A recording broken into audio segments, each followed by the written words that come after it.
Hi there guys, and welcome back to the channel.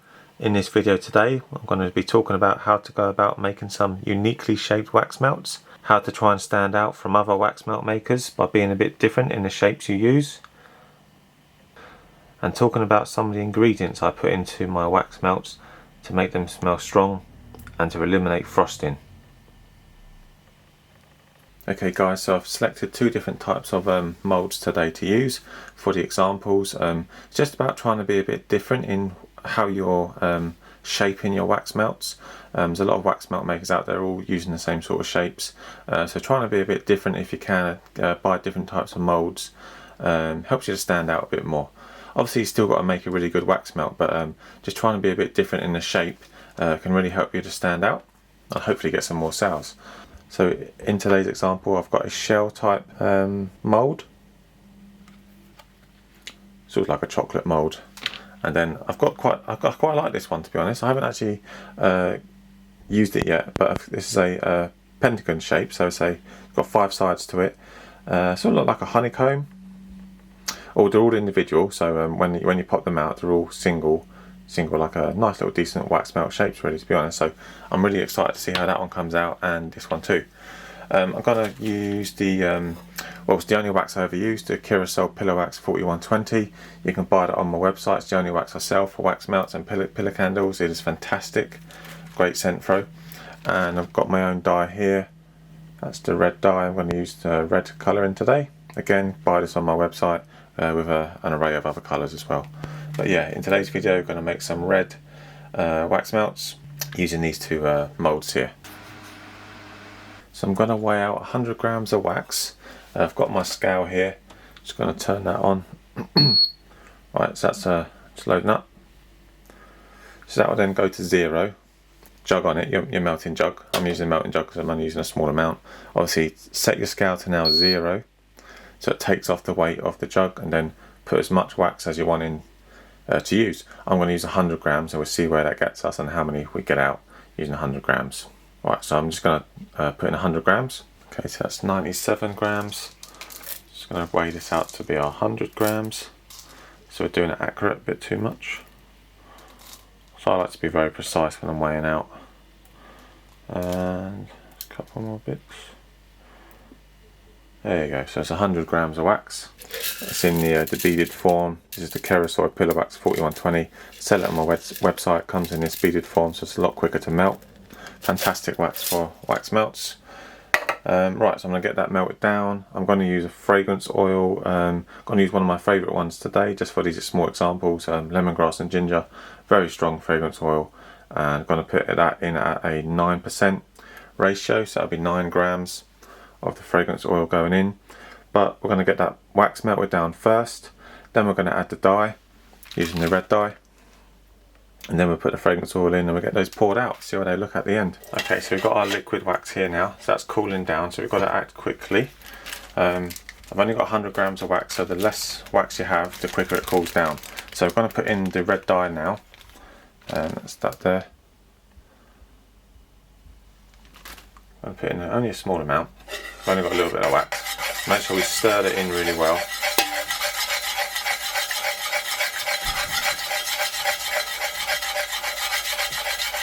Right, so just going to take the temperature of the wax now.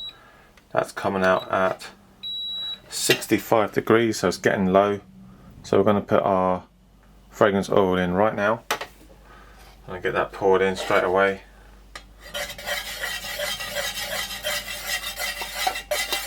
That's only 9 grams, going to stir that in. While I'm stirring that in, I'm going to warm up my wax melt moulds, just to give them a bit of heat.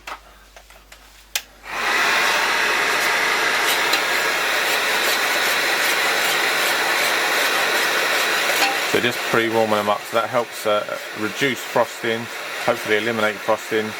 If you can warm up your moulds, either use a heat gun. If you want, you can put them in the oven. That's a little bit time consuming. You just get a heat gun, they're not that expensive. Keep stirring, so you're mixing in your fragrance oil and your dye. A little bit of heat into your moulds. And we get the wax poured in.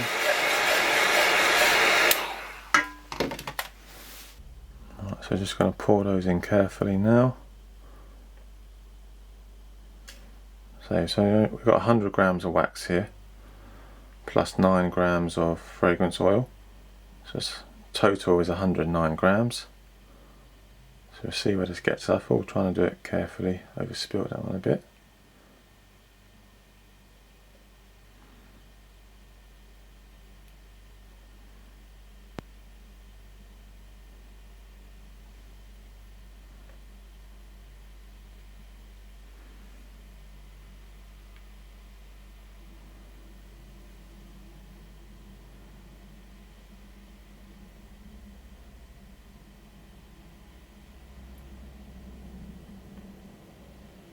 The wax is really cooling down quickly now.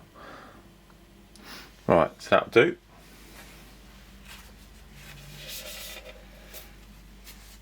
And obviously I'm smelling a big whiff of the lemongrass and ginger fragrance oil. It's one of my favourite scents, very strong. Alright, so what we're going to do, we'll leave those to cool down. On this one here, just overfilled it a bit, doesn't matter, we'll scrape that off. Yeah, we'll see how those look. It's a lovely red colour. So again, that's a dye specifically made for soy wax, available from my website. I've had that made for me, amongst some other colours on there. Yeah, fantastic for soy. Works brilliantly in paraffin. In paraffin you don't need to put as much in. Paraffin takes on dye a lot easier. Soy you need to add a little bit more. But yeah, this is a brilliant dye for both waxes, both types of waxes.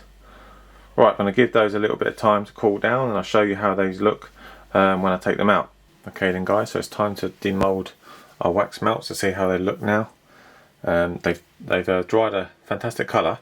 It's more of a pinky red, so a bit more red would have made them darker red. But it's actually a fantastic colour it's come out in. With the light here, I've got the light on in the background, so it seems a bit brighter. It looks a little bit more pinky in the video, but yeah, it's a nice red. So with all these types of mould, you just want to stretch the edges first of all. That makes it a bit easier to get them out. Then just obviously give it a little push from behind. There's a fantastic little shell wax melt.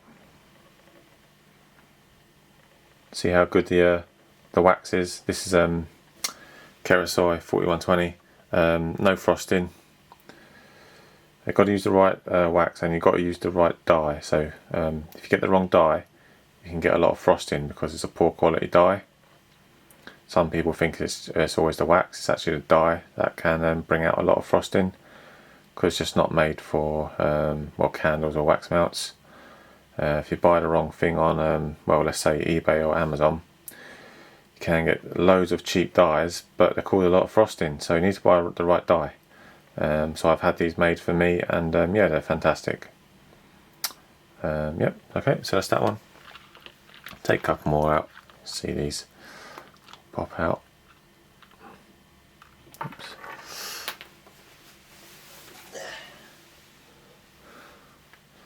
There's another one.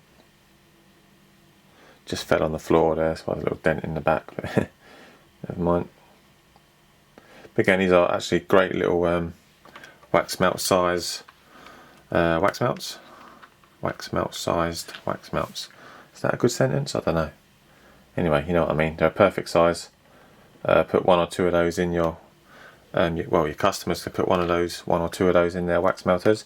Now these are a nice size. I'm looking forward to see these.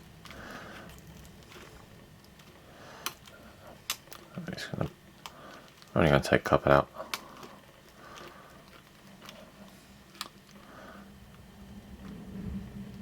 Just pushing it from underneath. So it comes out fairly well.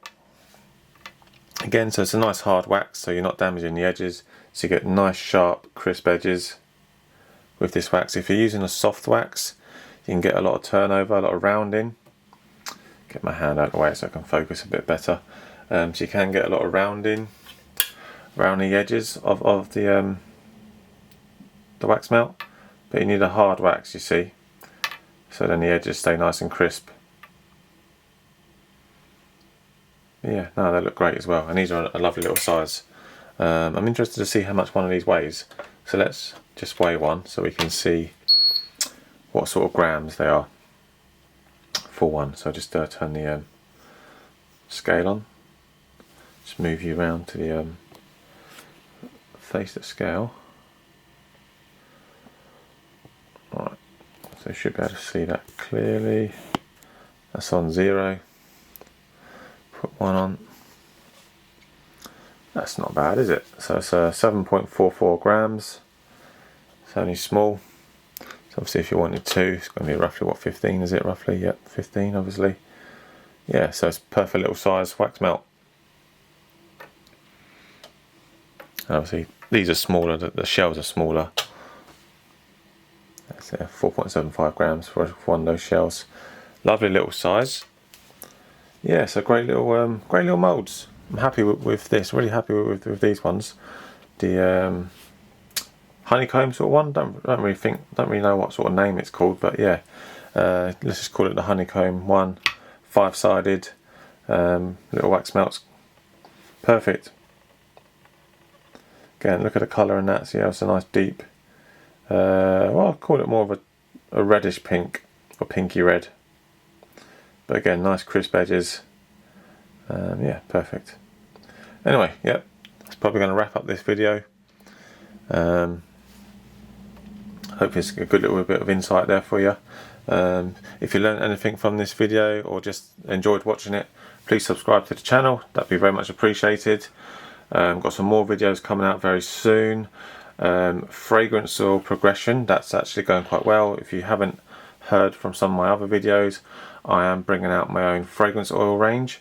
So in talks now with a couple of fragrance oil companies, testing samples that they're making for me, tweaking them to improve them, and then yeah, when I'm finalised on some of the scents, going to release them. So yeah, bear with me. It might take another week or 2 before first releases of oils come out, and then we get some more scents after that. Obviously can't work on loads first of all, but yeah, very exciting times. Yeah, so good things to come hopefully.